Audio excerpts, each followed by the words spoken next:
ولقد يسرنا القرآن للذكر فهل من مدكر. Assalamu alaikum. Welcome to part 5 of lesson 4 of book 1.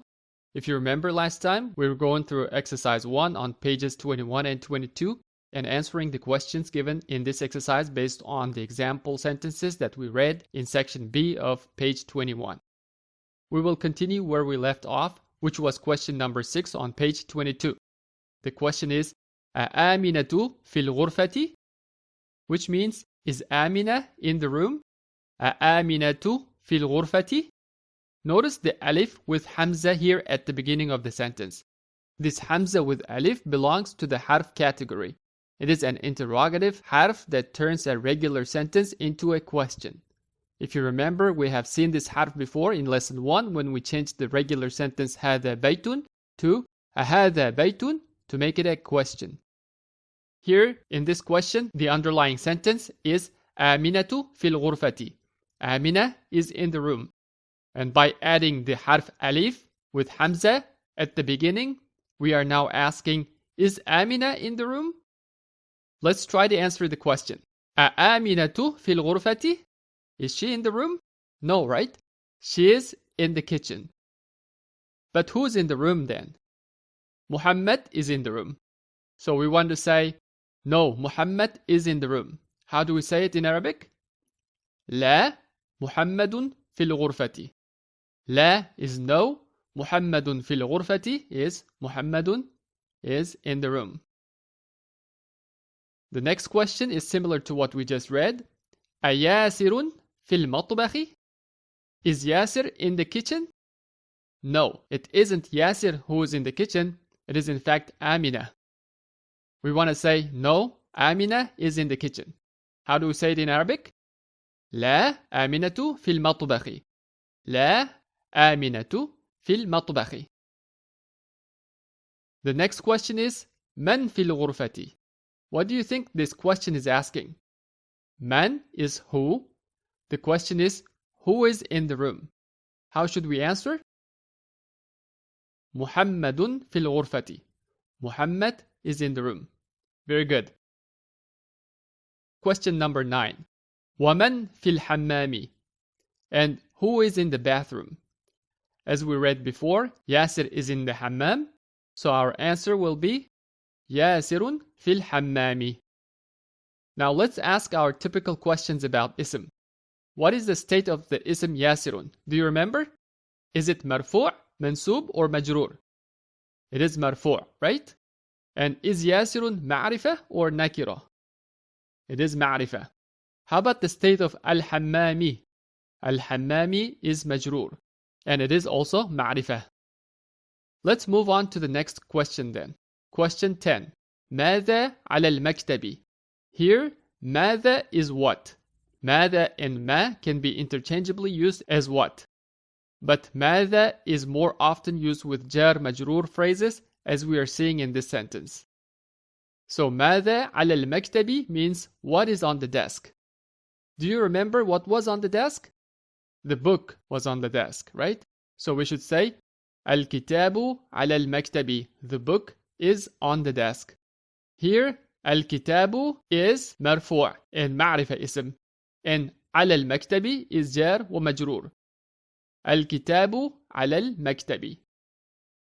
And our final question, ماذا على السرير? What is on the bed? الساعة, right? So we should say الساعة على السرير. The watch is on the bed. الساعة here is what again? مرفوع معرفة اسم. And على السرير is جار مجرور or حرف جار followed by اسم مجرور. Now I got another question here. What type of sentence do you think this is? الساعة على السرير. Do you remember the two types of sentences we talked about before? In lesson 3, we learned the Arabic sentences can be either جملة اسمية or جملة فعلية, and their definitions were simple. جملة اسمية starts with اسم, and جملة فعلية starts with فعل. Because we know this sentence is starting with الساعة, which is اسم, this sentence should be جملة اسمية. Now the next question is, if it's Jumla Ismiya, we know Jumla Ismiya has two major parts. They are Mubtada and Khabar. In our sentence here, what should be the Mubtada? Remember that Mubtada starts the sentence, and it is what we are really talking about in a sentence. The Mubtada of the sentence here is as-sa'atu, right? As-sa'atu is what the sentence is giving information about. Notice Mubtada is marfu'. Before, we were not familiar with the states of ism, and I didn't inform you about that. Now I want to let you know that Mubtada always comes as marfu'. What about Khabar? What is the Khabar of the sentence here? Interesting question, isn't it? So far, we have seen only a single ism coming as Khabar. For example, in Al-Babu Maftuhun, we had Al-Babu Mubtada and Maftuhun Khabar. But here, we've got two words coming after Mubtada. And we may be tempted to say Harf Ala is Khabar, but the rule is that we cannot use Harf alone as Khabar. Instead here, our Khabar will be the whole Jar wa Majroor phrase. Ala Sariri is another type of Khabar that we are learning. Let me summarize what I just said here on the side for you. The two major parts of Jumla Ismiya are Mubtada and Khabar.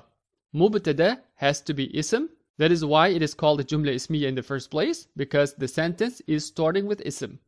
Usually, the Mubtada is Ma'rifah, definite ism, as we have seen in the sentences like Al-Qalamu Maksurun. The ism Al-Qalamu here is Ma'rifah. And the Mubtada is always Marfu'. In this example sentence, Al-Qalamu is coming as Marfu', right? So that would be the case all the time. And the Khabar of the Jumla Ismiya can be a single word, which in Arabic is called Mufrad. So in sentences like Al-Qalamu Maksurun, the ism Maksurun is Khabar Mufrad of the Jumla. Or we can simply say Maksurun is Khabar if we don't want to remember the word Mufrad. The Khabar can also be a phrase, which we call Shibhu Jumla in Arabic. Try to repeat after me. Shibhu Jumla. In our example sentence, As-sa'atu ala sariri, we can say the jar majroor phrase ala sariri is Shibhu Jumla or phrasal type khabar of the sentence. There are a couple of more types of khabar of Jumla Ismiya, and we will learn about them later inshallah. Okay, we're done with exercise 1. We have already gone through the first part of exercise 2 on page 22. Let's move on to the second part where we need to read the given sentences properly. Let's also try to specify the mubtada and khabar of the Jumla Ismiya sentences.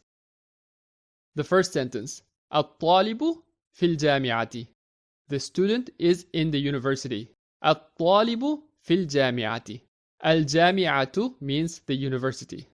What is the mubtada of the sentence here? At-talibu. That's right.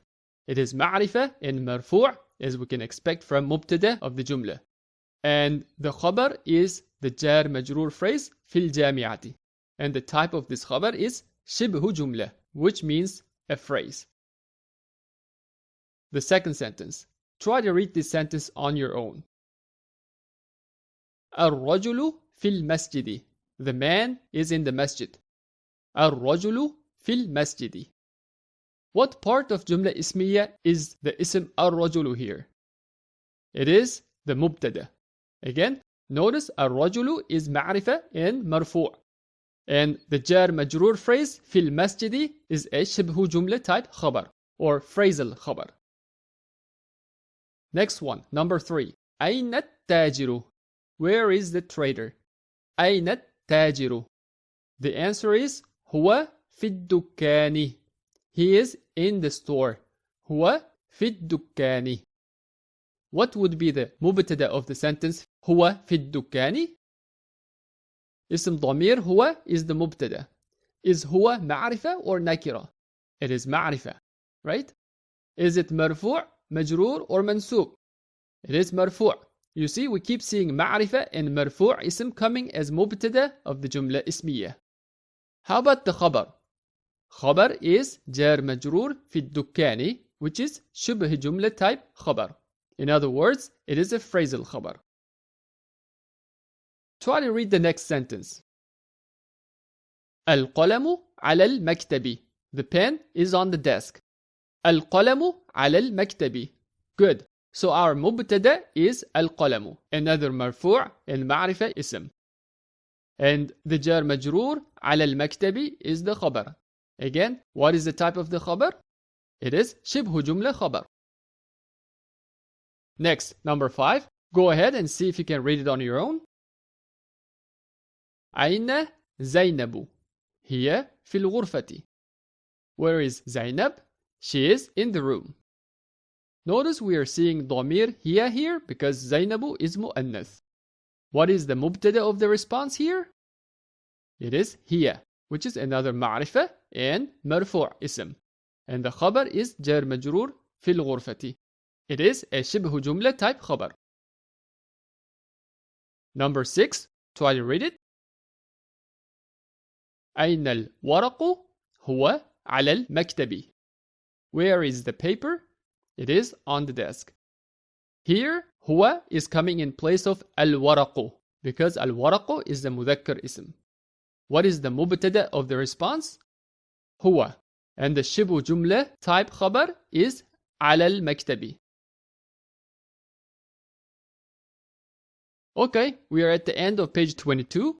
Let's pause it here for now. Next time, we'll finish up this exercise and learn a couple of more حرف جر type of words. Until then, Assalamu alaikum.